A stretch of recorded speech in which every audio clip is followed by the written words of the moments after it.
Welcome back into Talkin Dynasty.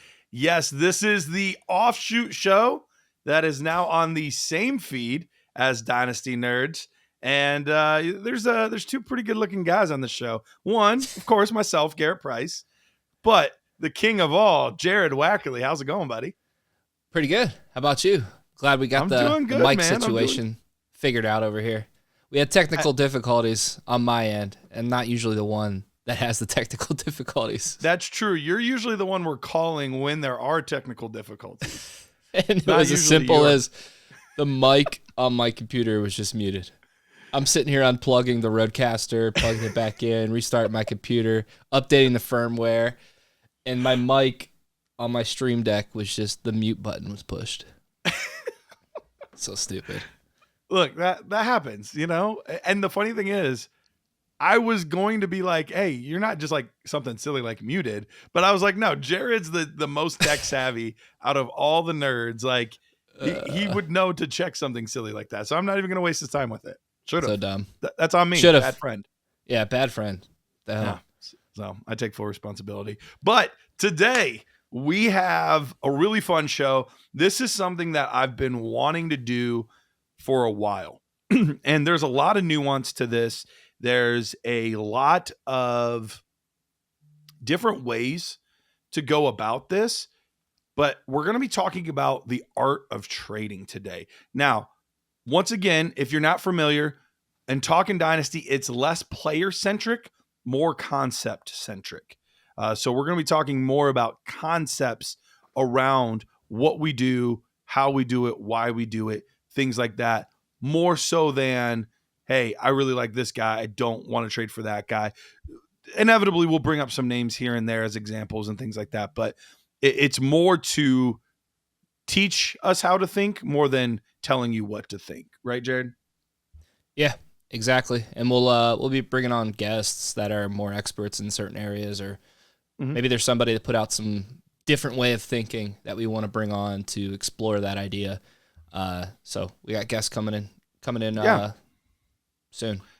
And even though, you know, this is our show, well, Jared and I are very transparent. And I think at Nerds Overall, we're very transparent. Like, Jared and I are not experts in all things Dynasty. We're not experts in every single thing that we're going to talk about. So there are things that we're even kind of explaining to you what we're learning while we're learning it.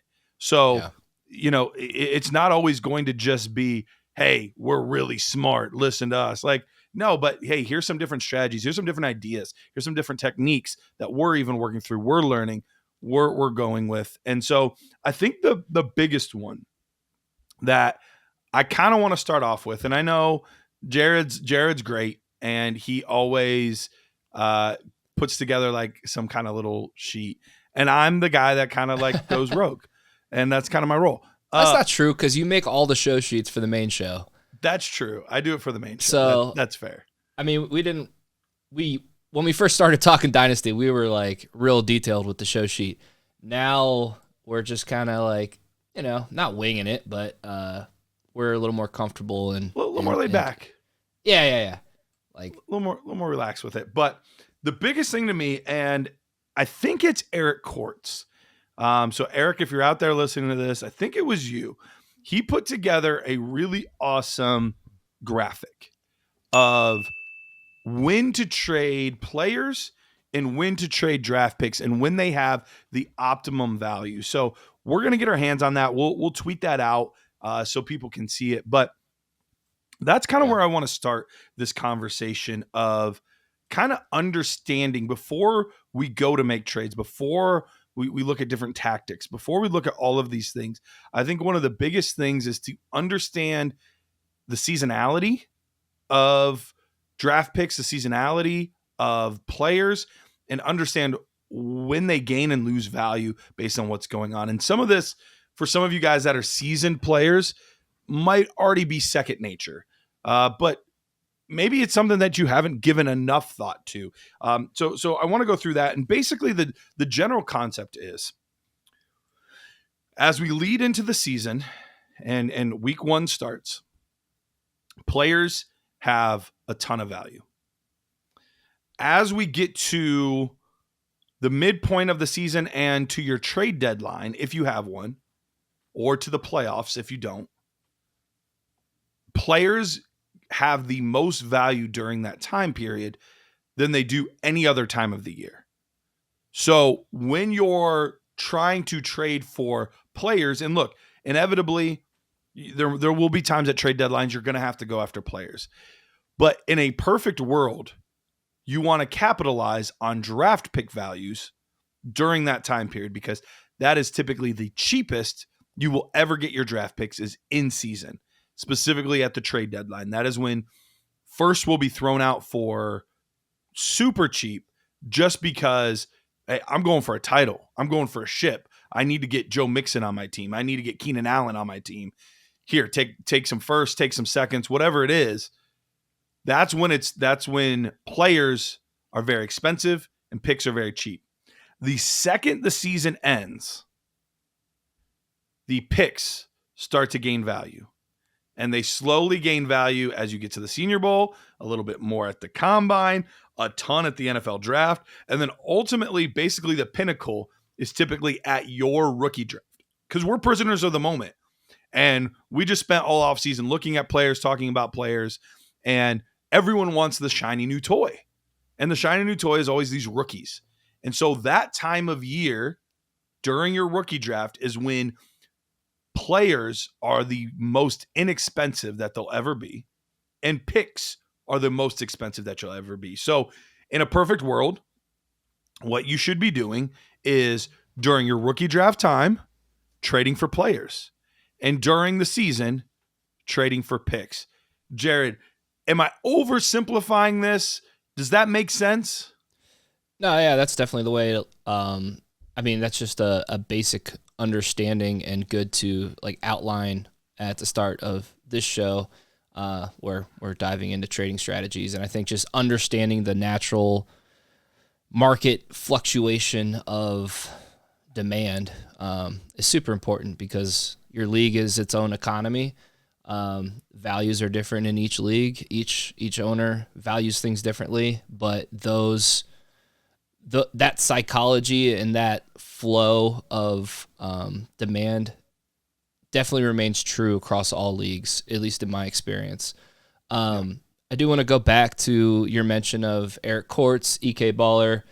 Great dude. He's been at Dynasty Nerds for a really long time and helped us out in many different areas. But a couple years ago, he put out an Intro to Dynasty series, which is what Garrett was alluding to.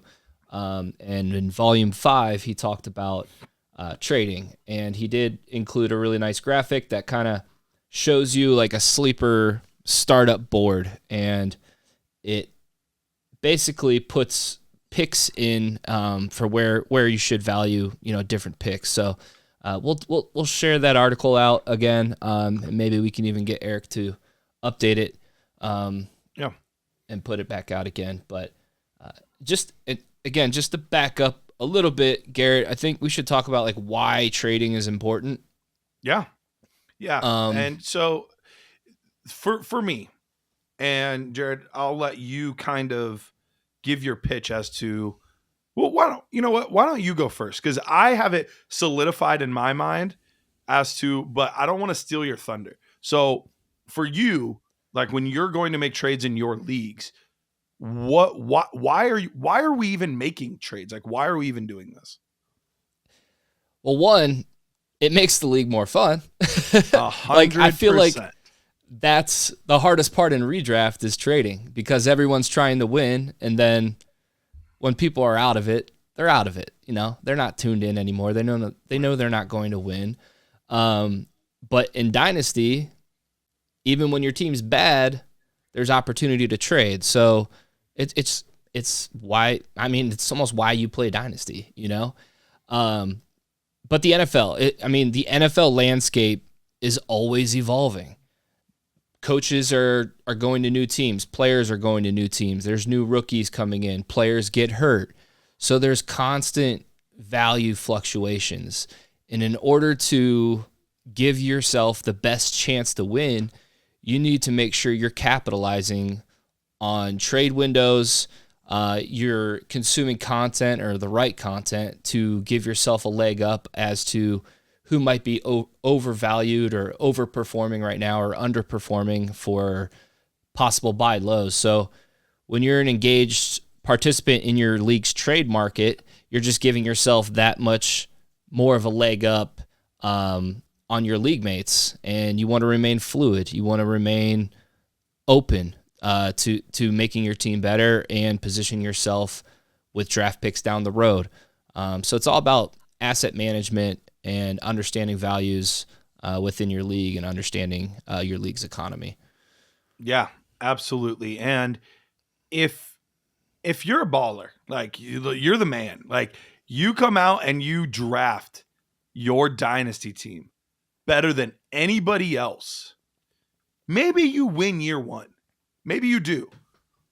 But long term, if you are not actively making moves, you're not actively making trades to rely on what you did year one to sustain you through the entirety of your league, is just very inefficient. Very, very inefficient, very illogical. Like, the odds of you being able to pick the exact right players that will not only hit in year one, but also have the longevity to be able to produce for you for the next 5 to 10 years at an absurd 80-90% hit rate, it's just not going to happen. It's just not. We're not that efficient. There's so many variables, there's so many things moving, there's so many things changing. And so if you're somebody that's sitting there and you're like, look, I don't like to trade. Look, we're not advocating trading just simply for trade's sake. But if you are not out there looking to, and we'll talk about more of the nuances and things like that of actually making trades and things like that as we go on.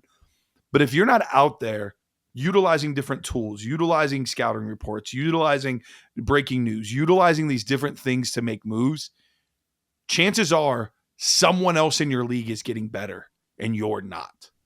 And that's the quickest way to get behind is not being active in trying to improve your team. And that's, I mean, the whole concept of drafting for value instead of need, I mean, it hinges on the fact that you're going to be an active trade participant.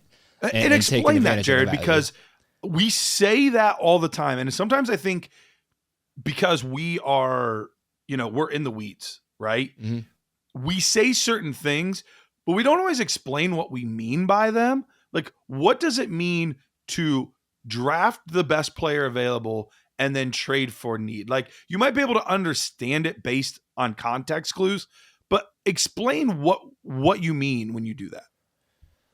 Let's say you're in a startup draft and you've already taken 3 receivers because you felt, that's who you should take at that moment.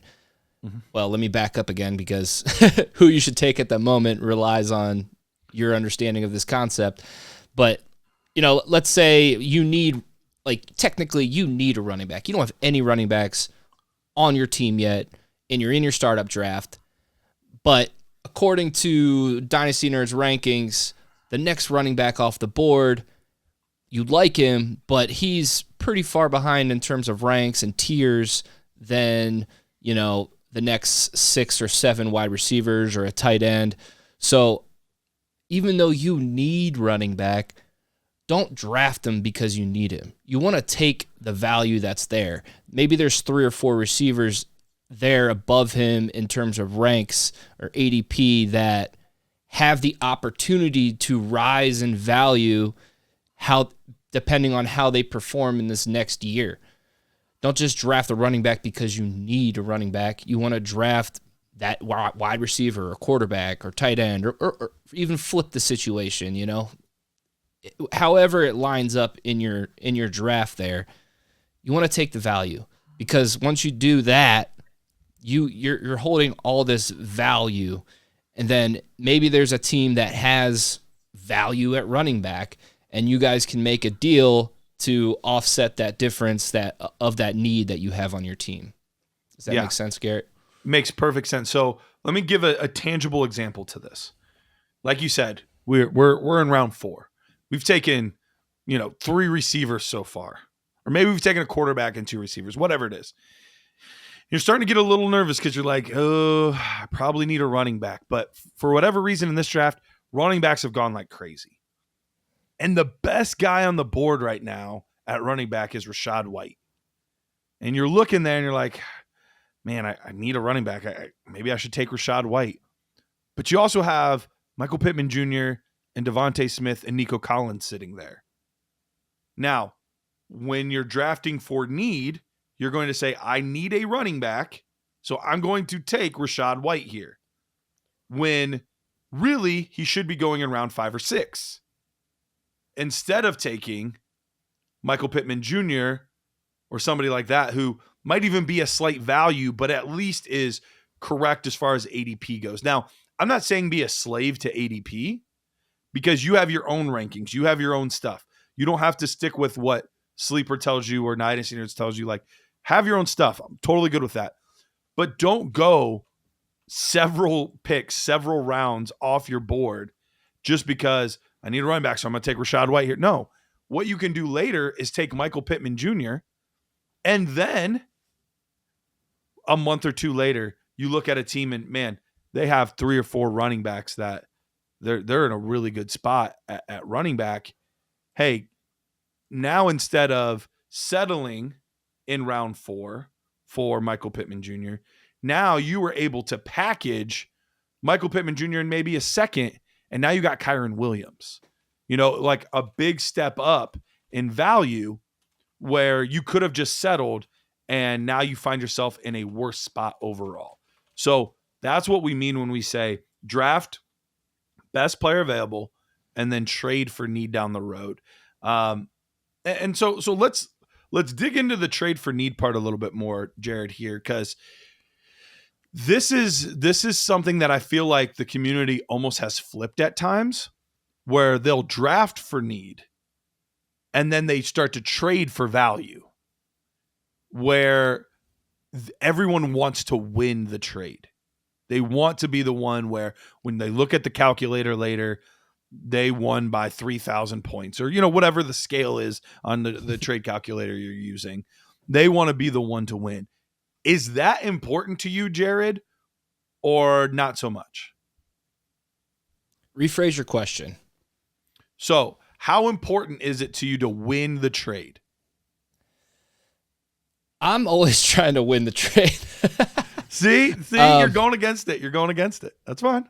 I mean, it depends how you define win the trade. It just, if I try to squeeze as much out of a trade as I can, but at the end of the day, I want to get the trade done, and I want to remain fair if I can. But I mean, I've said it on the show a couple times, like you I'm are not afraid to get one out.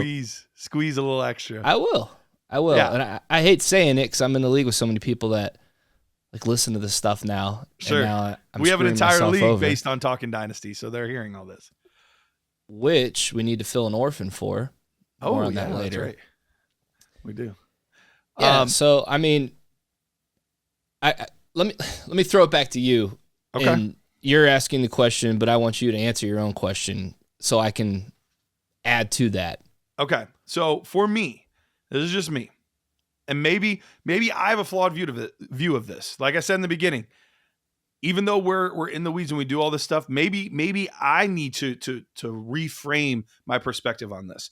But for me, I'm doing everything in my rookie draft and in my startup draft to take the best possible player available. But when it comes to trade, yes, I want to get as much value as I can. I'm not looking to just throw value out the window. But at the same time, this is the time where perfect example, Jared, in the league I think it's the league we're talking about, the Talkin Dynasty League. Mm-hmm. There's Devy component to the Talkin Dynasty League. Yeah. Jared and I made a trade. Now, it didn't put me over the top to win a ship, so unfortunately it didn't work out as well as I hoped. But I gave up a lot to get Jonathan Taylor from your team. I don't remember what it was exactly. It was somewhere in the ballpark of 3 Devy firsts, which the way we do it, it's Devy and rookie picks together. So it will be the incoming freshman with whatever players weren't selected last year in Devy leagues. Plus the rookies. Plus the rookies. Yeah. So it doesn't have selected. Quite the same value. What's that?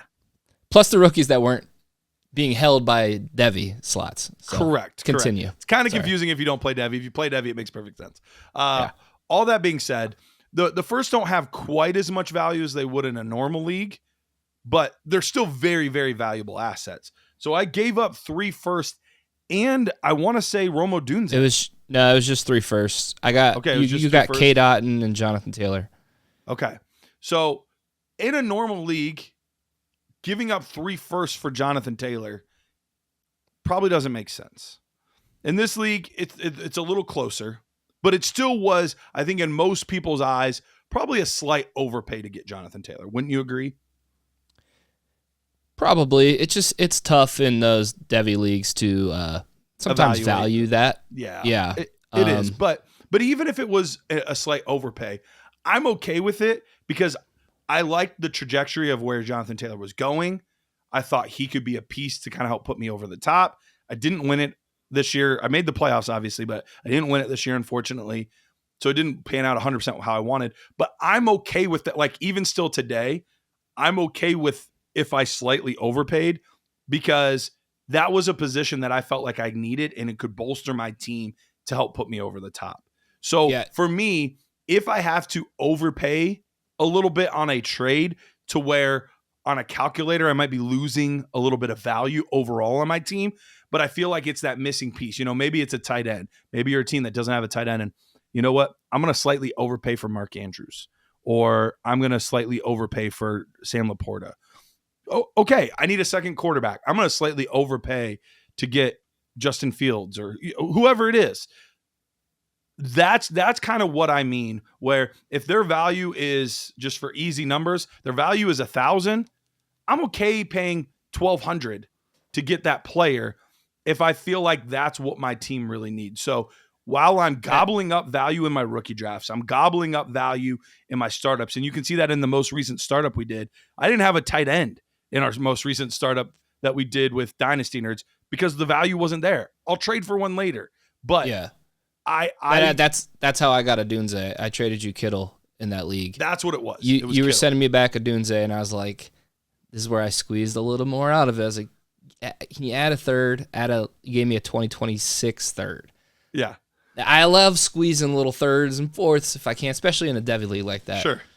But I think that overall concept that you were just explaining kind of goes back to just understanding where you are in your league is so important when approaching your market in your league. Like Garrett in this case was going for it because he was in the position to contend.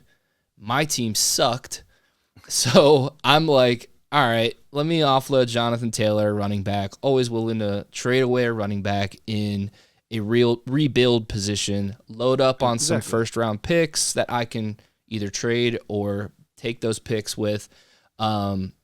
So understanding if you're in a rebuild or if you're a contender sets you up for your decision-making going into those trades. And then, like Garrett said, you may be willing to kind of take a little bit of a loss in order to position yourself with a veteran or someone that's likely going to make you or help you win. Right. Exactly. So, I was in a spot at running back, even though I didn't really need another running back. I wanted somebody solid in my flex spot. So, I already had Kamara, Barkley, and Swift, and that receiver had Garrett Wilson, Jamar Chase, and DK Metcalf. So I wanted like one more guy there to be able to really solidify that starting lineup and just have a bunch of dogs out there. And I was able to make it happen. Now, unfortunately, like I said, didn't lead to a title. So ultimately it's a disappointment. But that's kind of the concept around doing that. So let's move on to, actually, I put a tweet out on Twitter last night that we were going to be recording the show talking about trades, and I asked people to send in, just general trade questions, not specific player questions, just more around like, how do you approach trading? And Man, I got to read this guy's name.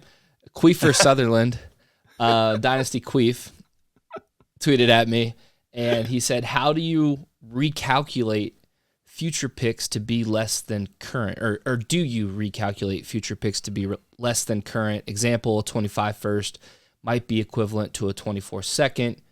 I don't agree with that that equation there, but I think this is a good question to set us up to talk about how to value rookie draft picks in trades. Obviously, they're thrown around a lot, and it's really important to understand how to value them and the life cycle of the valuations on rookie draft picks itself. So I think you actually kind of hit on this earlier, but let's rephrase it or talk about it again.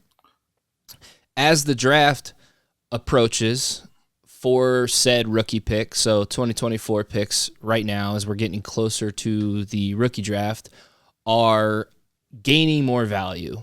Mm-hmm. And I think a big reason in that is more and more people are starting to understand this draft class better, understand who the standouts are, what players, what positions are going to be available at those pick slots that you have.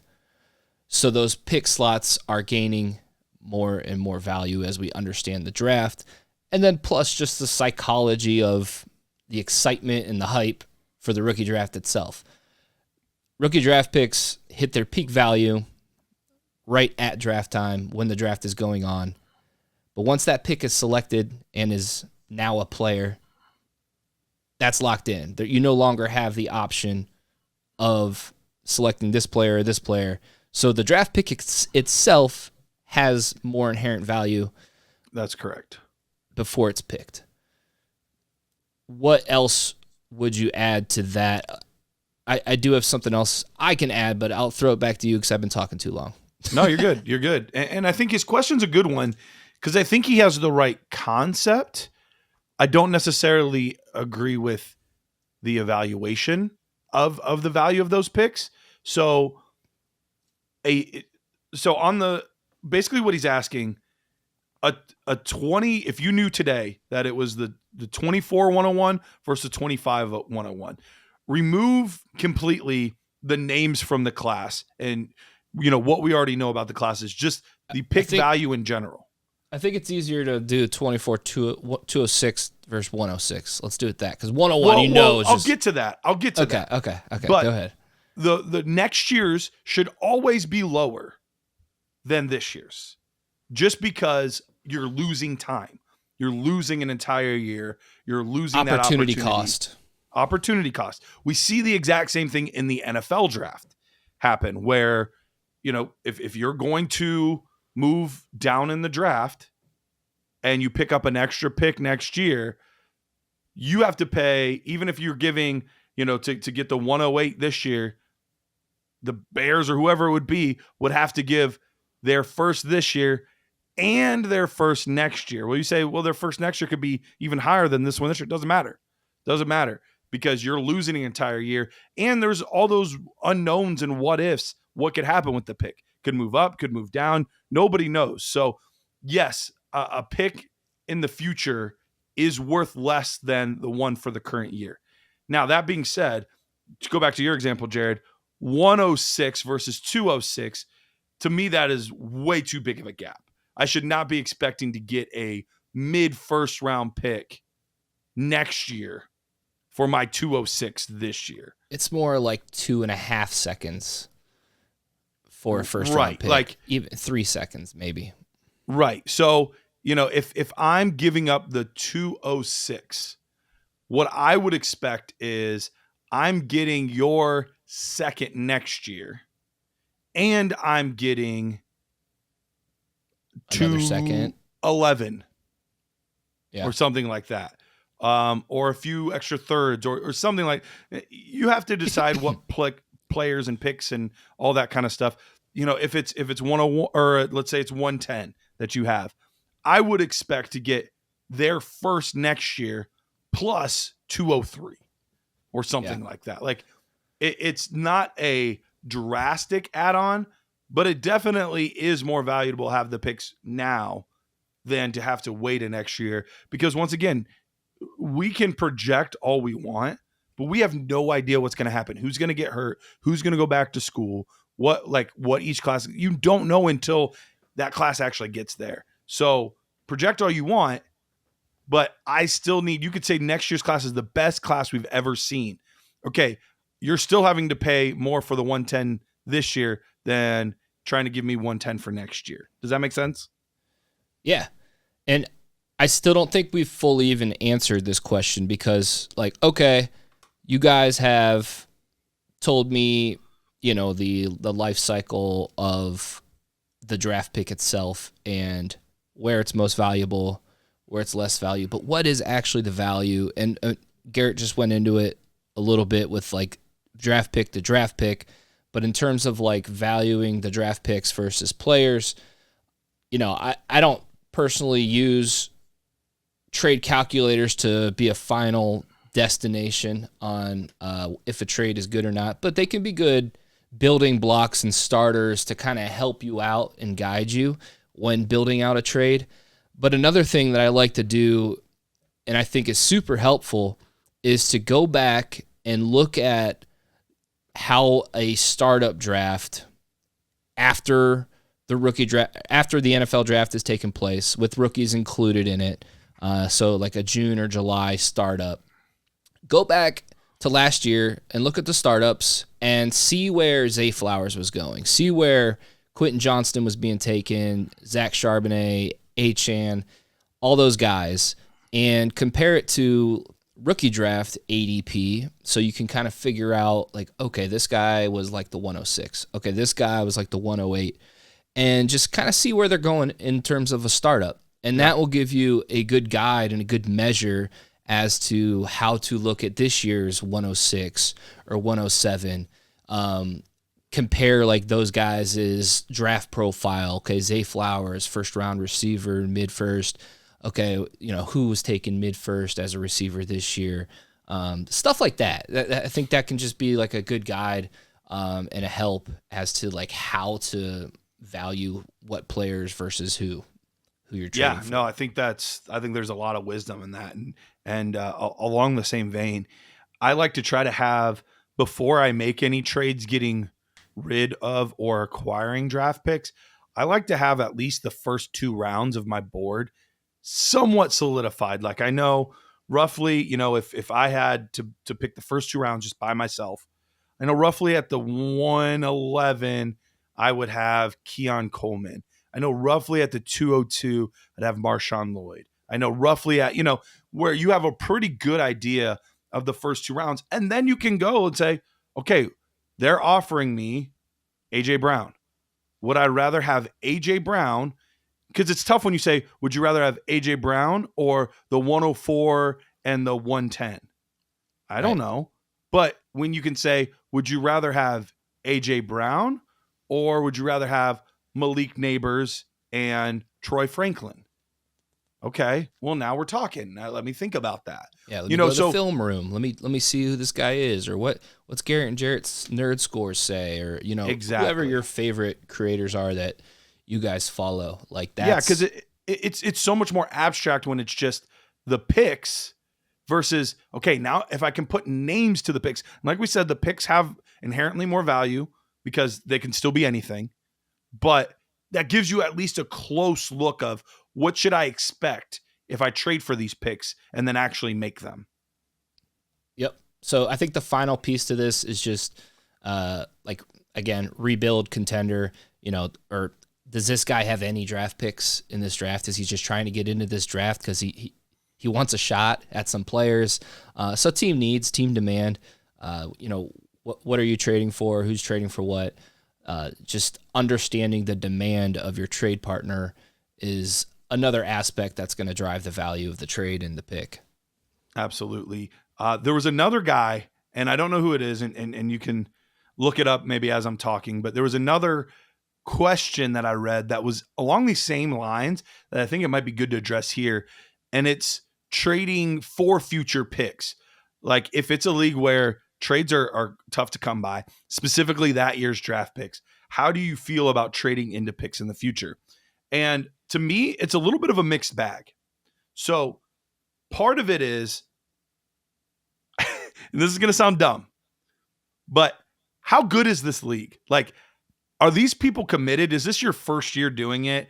And these guys seem flaky, or man, we're in year 5 and it's all my buddies. I know this league is solid, because you don't want to be trading for 2026 picks if you think the league might fold in a year, because that's just going to make you suffer, rebuild, and get nothing for it. So I do like to kind of base it on that, but assuming it's a good league, look, I don't mind trading for 25 first, 26 first, because the nice part about those is, one, it's so far away that the value of those picks are so low by comparison compared to what they're going to be.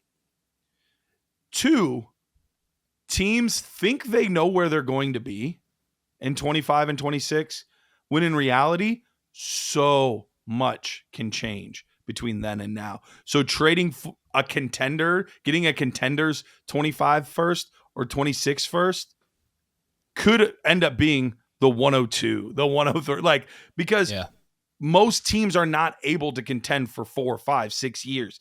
There are leagues it happens, it does, but it's really tough to do.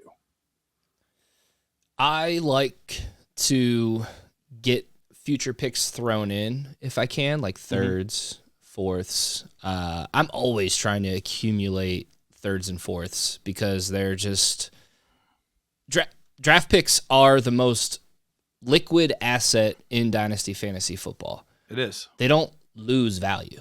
Right. They only gain value. So, and nobody dislikes them like they dislike a player. Right. Exactly. There's no bias or anything mixed in to a draft pick. So freeing myself of, I don't know what the term is, but freeing myself of wide receivers that I don't think are ever going to amount to anything, or running backs, I'm totally cool with trying to offload them for future draft capital, because that draft capital itself is undervalued because of the opportunity cost, and it's so far out. So if I can't get like a current year's draft pick, I'll often pivot to, okay, what if it's a couple years out? And then you keep doing that, and next thing you know, you're looking at your 2026 picks. You're like, hey, look at all these picks, dude. And then you set yourself up pretty well for contending and making moves when you need to. You're liquid. You know, you can make a move for a running back and put him in, or a quarterback. You're able to make moves and set yourself up to win. So let's discuss the buying and selling, buy low, sell high situation, because if you've listened to any fantasy podcast, including Dynasty Nerds, it is one of the most commonly used terms. I am buying low on this guy, or I'm selling high on this guy. And there'll be entire episodes dedicated to buy low candidates and sell high candidates. So with the buy low, sell high type of guys, you'll hear it everywhere. First of all, what does it mean? And second of all, how do we identify who are buy lows, who are sell highs? Because I'll be honest, I don't always see this the same way everyone else does. And I'll explain what I mean by that in a moment. But what is it, and how do you do it? Yeah, I mean, I think there's multiple things that could label a player as a buy low. Are they, an injured player could be a good buy low candidate because they're obviously not playing.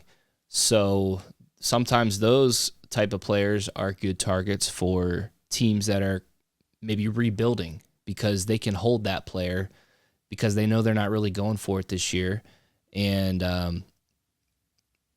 lean on them to perform for them the next season. So injured players could be good buy low candidates. Players that are in bad situations but have talent that we all think they have talent. Kyle Pitts, great example. Drake London, great example. We've used them previously on the show. But guys like that in bad situations. So situation can dictate buy lows or even sell highs. So situation changes then. T. Higgins, good example of predicted situation change. So upcoming free agents, so monitoring contract situations, guys that could be changing teams. So if T. Higgins leaves the Bengals, he could be a number one for a team that he goes to, likely to be a number one for a team that he goes to. Recency bias, guys that have had a couple weeks of bad performance or 3 weeks of bad performance, or flip side of that, guys that have come into opportunity that they shouldn't really deserve or shouldn't really get. Those guys could be good sell highs. Perfect example. We have the Super Bowl tomorrow or in 2 days. Mm-hmm. If some random player goes off and scores a big touchdown, we will see an ADP spike for that player. Sky Moore. Guaranteed. Kadarius Toney last year. Guaranteed. Yeah, so, Sky Moore anyway, could have keep going. I hate to bring Sky Moore up. I just sold a Sky Moore football card on eBay today and shipped it out today. So it breaks my heart. Mind. And I was like thinking, why did that sell? I mean, I had it priced pretty low, but I was like, oh, Super Bowl. He was just like he just was activated off IR, and maybe that guy thinks he's gonna make a big catch, gain some value. Yeah, so that he was buying low. There we go. There you go. Yeah, I mean, anything that I left out in your mind that I didn't really hit on right there. I mean, performance too. I mean, if they're underperforming, obviously they're a buy low. One thing that, and if you go back and you listen to most of the Dynasty Nerds buy low, sell high episodes, you'll notice that mine tend to be a little bit different.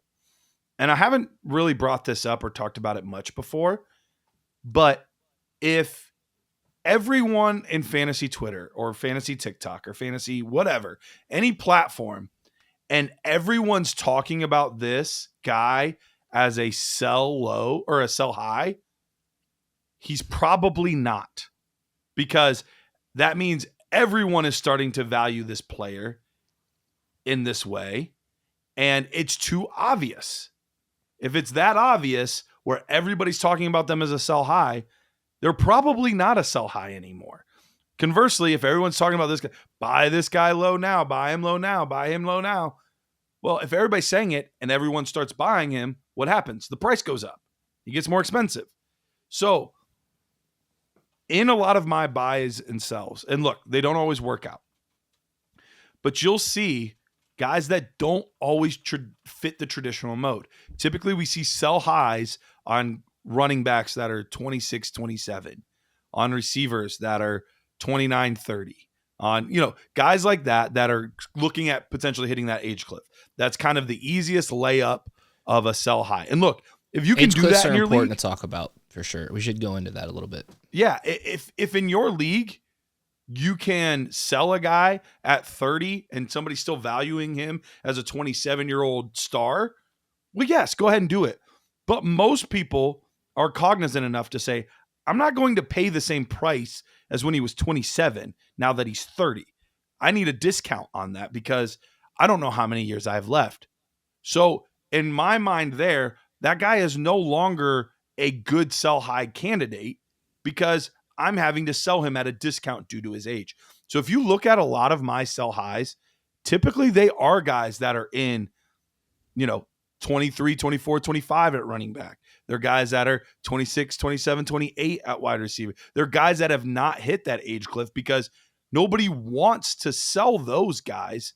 So if you are the one that is willing to sell some of those players, if you see that there's a perceived drop off in value coming because of whatever, coaching, talent, whatever, those are guys that are great to sell because people aren't getting it regurgitated over and over. Yes, sell this player, sell this player, sell this player. I'm selling a guy right now in his prime, and now everybody wants him because he's a guy that people see, A, can help me win now, but B, I can have on my team for the next 3-4 years, and he's still going to be a productive asset. So I think we need to look, like I said, if you can do the obvious ones, cool. Like, good for you. That's awesome. but there's going to be a lot of leagues, especially if your league's been around for a while, they've probably gotten a little bit smarter over the years and realized, maybe I shouldn't pay 3 firsts for Cooper Kupp this offseason because he's coming in hurt and blah, blah, blah, blah, blah. You know, even though he just came off a historic year, he's probably not going to repeat it. You know, guys like that. People start to wake up to some of those things over the years. So if you can be a little more coy, if you can be a little less obvious in your sells and in your buys, those are the guys that you're really going to get good value for, because it's not the same BS that everyone's regurgitating over and over. And I would say this is something I do. I mean, during the season, buy windows and sell windows open and close quickly. Oh, yes. And I like to consume redraft content during the season because it's super important for especially the guys that go deeper into like statistics and expected output coming up because of volume and things. Those are things we don't tap into even as DFS much. Stuff. I love to look at DFS stuff. JJ Zacharias and his podcast, it's awesome. It's quick. It's 15, 20 minutes. I always listen to his. I think everybody has heard of it. It's one of the best podcasts out there. Late round quarterback. He does a great job of using like data and metrics to explain his reasoning. And if you listen to him and you listen to what he's using to determine his decisions, you can use that to then go on to these websites and do it yourself and identify some players that are could be breaking out soon, or guys that you might want to sell off now. You want to talk about age cliffs just quickly? I don't think we need to spend too long on it because we could probably do a whole show on it, but and maybe we should at some point. And we should. I think we should and like actually give some data. Right. I'm not going to go into like percentages and stuff here, but just an overview of age cliffs in my eyes. And Garrett, you could even tell me if you disagree with this or not. I'm reading off my notes here, but quarterbacks, I mean, we've seen quarterbacks kind of play later and later as the years have gone on. So I would say about 34, 33 is the age cliff. Maybe it just depends who the player is. I mean, like Matthew Stafford, I'm willing to still buy him right now because he's cheap, and I think he's going to continue to play. So quarterback kind of hinges on who the player is, but I would say 33 around there. Running backs, 28 is about the time where they hit that age cliff. And when we say age cliff, that means they hit on their like value chart of the value of that player. If you look at their chart in terms of like ADP or market consensus on that value, and production's obviously baked into that, or expected production, they're not gaining any more value. They're hitting a cliff and they're going down. So even if they continue to produce, they're not gaining any value. They're going down because they're old. Running back's about 28. And for me, I actually like to stay ahead of the age cliffs, so I'm getting as much value as I can. So I'll look to trade when they're around like age 27. Wide receivers, it's around age 29. And then tight ends is about age 30. Yeah. Yeah. And with that, this is all, we're not saying necessarily you need to sell those players then, or you need to buy those players then. This is just kind of, as we've observed, as we've played, this is the perceived drop-off in value and production is roughly at these ages. Now, like Jared said, we'll probably do an episode on this, and we'll get very analytical in that one and see how much truth there is and how much fallacy there is in some of these age cliffs, and how to capitalize on whether it would be all players, certain positions, whatever. We'll dig into that pedigree. More, but yeah. What's like that? Certain players, maybe if a player has hit 6 running back 1 seasons, what's the likelihood that they're going to continue to produce into their later years? Stuff like that. We'll get way more into the nitty gritty. Absolutely. I actually know the perfect person to have on for that. Ooh, there we go. Little teaser. Well, I don't even know what I was talking about. So Garrett, let's talk a little bit about negotiation tactics. Ooh. So Playing hardball. Yeah, I mean, let's talk about like the initial offer. How do you approach sending out your initial offer to people? Are you right out the gates, you're sending the best offer, or are you someone that is keeping it to your chest and you're willing to give more, but you're going to start here and then have a backup plan? This is a really interesting topic, and I don't think you're going to get a consensus on this. I think there are good managers that do this part differently. And I know like you and Rich specifically working with you guys, typically you guys are going to try to throw as low as you can without being offensive and work your way from there, right? My goal is to get the conversation started. So I'm willing to just send out any trade, that's centered around what I'm trying to get done, that is going to get the ball rolling or get us talking, because I feel like if I can get us talking, then I can at least come to some sort of deal. But there are so many times where I try to trade with somebody and there's just nothing, because maybe, I mean, personally, this is how I am sometimes in my own personal stuff. Like, I'm not going to get back to you because, like, I just got something going on right now in my life. I just don't have time to sit down and evaluate this trade.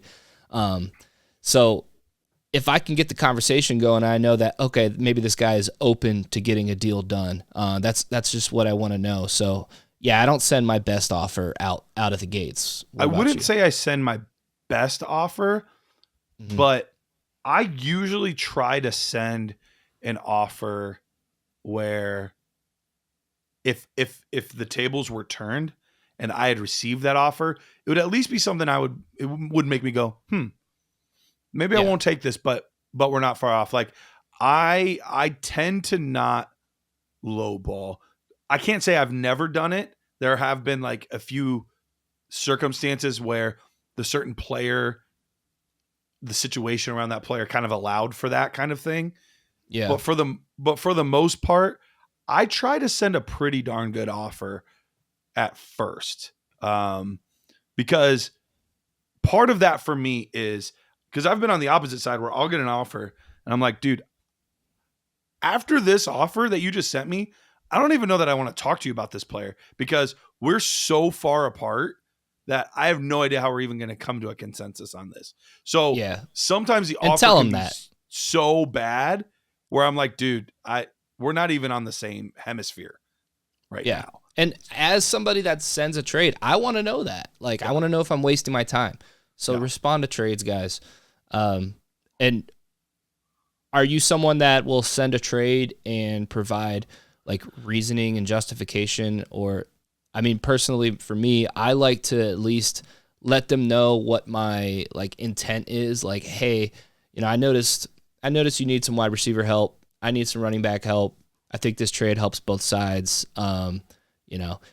Sometimes, man, I really don't want to give this guy up, but I guess you can have him. You massage it a little bit. Massage it. I try to avoid telling them what they need because me too. Because sometimes that can come across a little offensive. Like, no, I don't need a receiver. Screw you. Like, well, even though they probably do. In terms of like their roster analysis, I will give them that, but I don't usually will tell them like why they should take this player, because I'm like, well, why are you giving him up then? Like, don't try to sell me on the guy you're trading me. I don't need that. Yeah, no, I will give some explanation at times.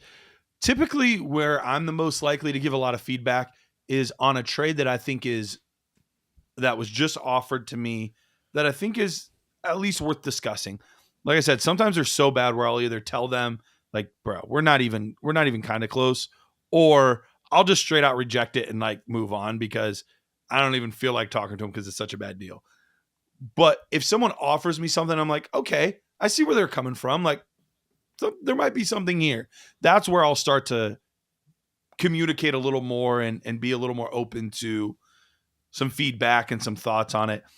On the initial offer, I will at times, but I try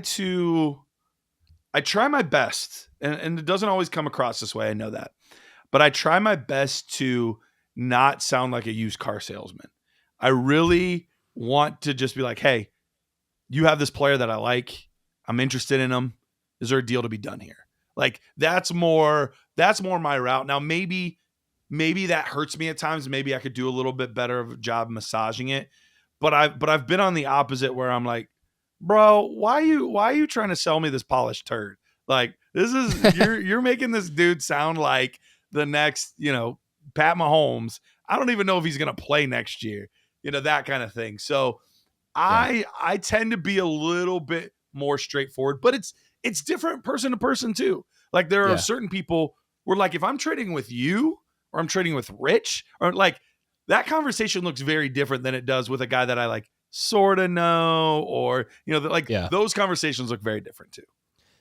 And sometimes, I never come out of the gates with like the player I'm actually targeting either. Like I try to be a little like, I don't know, stealthy with like, especially just being who we are personally, like not like that we're like everyone that I play with typically knows like, oh, Jared does like, if it's my home league, Jared's got that podcast or, like, they don't really. Right.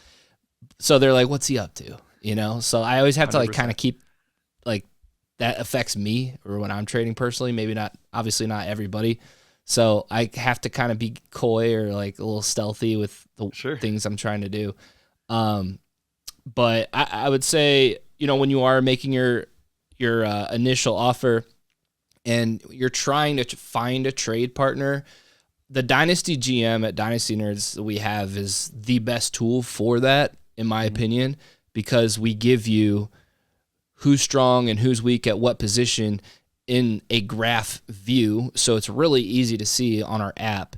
And okay, the red is running backs. Like you can like filter it by that. Okay, who needs running backs? Super easy to see who needs running backs. And like it's beautiful. These bottom three guys, okay, those are my trade targets. Now who do they have that I want that can make this work because I'm trying to offload this guy or that I'm trying to sell high on.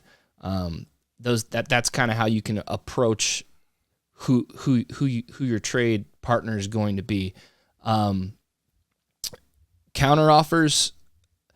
I like to send a counter offer on most offers I receive unless it's just way out of this world, and I'll tell them that like, hey dude, we're way off, like you just said.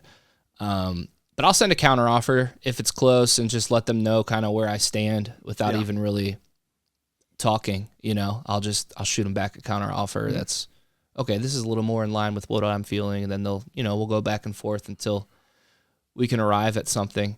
What else, Garrett, as far as negotiation tactics? One of the biggest things that I feel like I heard through the questions, but I also have just heard often in general is, man, I want to make more trades. I want to be more active in my league, but nobody wants to trade with me. Either A, because I'm plugged in and most of the trades have worked out well for me, or B, just my league isn't very active and guys just don't do much when I offer them deals. So what do we do in those situations? And I have a few different ideas. Jared, I don't know what you like to do in some of those leagues that are just a little more dead. And look, do we want those leagues? Not necessarily, but we don't always have the luxury of, oh yeah, I have thousands of people to choose from to play in leagues with. Typically it's, hey, I got 8 to 12 guys and we have fun together. We hang out and there's really only 3 of us that really respond. And like, that's how most leagues are. We hit on this on the main show a little bit this week, but I guess something I like to do is, it's stupid and obvious. It's just like communication, and a text message can be a little better, more personal. Absolutely. If you have that guy's number, or a Twitter DM if you're with some guys that you don't necessarily know in your personal life. But just kind of letting them feel like they are making the offer in a way. I don't know how to best phrase that, but like, hey man, I'm a little weak at wide receiver. Give me 3 wide receivers on your roster that you'd be willing to trade. Yeah. Something like that. Then they give you some names. Like, okay, that's a good starting point. Well, hey, I am interested in these 2 guys, so I'll give you this. Like, what are your thoughts on what you'd want back? Kind of like open-ended questions like that to kind of help guide it to see what they will want. And, sometimes guys won't respond back because they're hip to that kind of technique. But that's something I like to do, at least. What about you, Garrett? Yeah, there's a few things, but kind of going along the same lines of communication is, as either a commissioner or somebody that is in your league, that if you're listening to this, obviously you're invested. You're not spending your time to listen to this kind of show if you're not really invested in your league. So as either a commissioner or somebody that's strongly invested in your league, one of the things that you need to figure out is, what are little things that I can do that make this a much more year-round thing? So whether it's, hey, for this coming season, we're adding a new rule, and me as the commissioner, I'll put forth the money for it. Nobody has to contribute, but whoever has the most trades completed this season gets a $25 bonus on their payout. Or, hey, I'm going to be doing weekly breakdowns of the teams in season and the matchups to help encourage trading. One of the things, and this is going to sound a little self-serving, but it's been absolutely true. In the off season, or even in season, I do podcasts, individual podcasts for people, and they'll have me do half hour, 45 minutes on their league, and I break down the teams, say which teams are good, which teams suck, blah blah blah blah. What happens every time? I've heard it from almost every commissioner. They put that in their league, and what happens? The team that I trashed, or the team that I said was weak at a position, all of a sudden they're making deals because they heard from an outside perspective that they need to make some moves in their league. And all of a sudden, instant juice in trading. So there are some things like that. One of my favorites, though, and Jared, you've seen me do this a couple times. I think I know what you're going to say, and I have taken it from you and done it. Have you used it as well? Oh, yeah. Has it been pretty successful? Yeah. I feel like it only works like once or twice, though. Yeah, you can only do it so many times. People are like, okay, I'm not falling for your games. Yeah, people get hip to it. But one of my favorite things to do is, if there's, I really need to get movement and, man, things are just stagnant, I'll say, okay, I am selling whatever player. I'm selling Keenan Allen at the end of the day, no matter what. So whoever gives me the best offer, I'm selling Keenan Allen to that person. If the best offer I get is 2/3, then Keenan Allen's going for 2/3. And then what you do is, each time you get an offer, make a leaderboard. And you don't have to say even what the offer was. You just have to say what the offer is. Yeah, I prefer not to, actually. But you shouldn't. Hey, so-and-so, he's the first one in, and he gives you 2/3. All right. Hey, Jared's on the board. He's in the top spot. The first offer, he's in first place. Somebody else then makes an offer because they saw Jared made an offer, and they know, like, oh, I could probably beat Jared. So we'll see. Make an offer, but they're lowballing even more. So they're only giving me a third and a fourth. All right. I just got a offer from Billy. Billy, unfortunately, you're in second place right now. Jared's still in first with the best offer. And trust me, guys, it's not that great. You could probably beat it. And just little things like that. And then all of a sudden, man, contender comes out of the woodwork and, like, I probably could use another receiver. All right. I'll give you my first for Keenan Allen in your second. Whoa, I got a big time offer now. Hey, Jim Bob Cooter, he's in first place now, and Jared's in second, and then the board, you just update the board and move it as people give offers. It's really fun. It's silly. You're right, though. It only works a few times, and after a while, it can backfire too. It can. Yeah, because if you don't get the offer you want and you say you're going to trade this guy no matter what at this time, you got to trade him. And you don't do it, you've lost all your credibility. Yeah. So I've done this probably 10 times overall. I've done it once. Okay. One of the times where I did this, it was that exact scenario. I got one offer, and it was terrible. And I was like, shoot, what am I going to do? So what I did was I reached out to somebody else in my league that I knew pretty well. And I was like, dude, this stays between me and you. I've gotten one offer, and this is it. It sucks. You can definitely beat this. You know Keenan Allen or whoever it was is worth more than this. Give me even something moderately better. Okay, yeah. I can do that. I can beat that offer. That's easy. So okay, I thought you were about to get into some I don't what's the damn word for it when you're cheating in your collusion? League? Collusion. Yeah. Gosh, I couldn't think of it. I mean, is it? I thought you were about to get into some collusion there. That's not collusion in my opinion, no. But I thought you were gonna say, I thought you were gonna get into some like, trade me this right now, and we'll trade back later. Like, oh no, none of that kind of attention. Stuff. No, none of that shady stuff. But just something where you can, you might not be telling everybody what the offer is, or maybe at that point you do. You're like, guys, the only offer I have is 2/3. Seriously, nobody can beat this offer. At that point, dude, I'll be transparent with what the offers are on the table, like quite often in my trades. When I have an offer that I'm cool with, like I'm totally cool with sharing a screenshot of the trade that I have on the table right now, just to go to show like, hey man, I'm not messing with you. Like this is what I got. Right. I mean, do you want to beat this or not?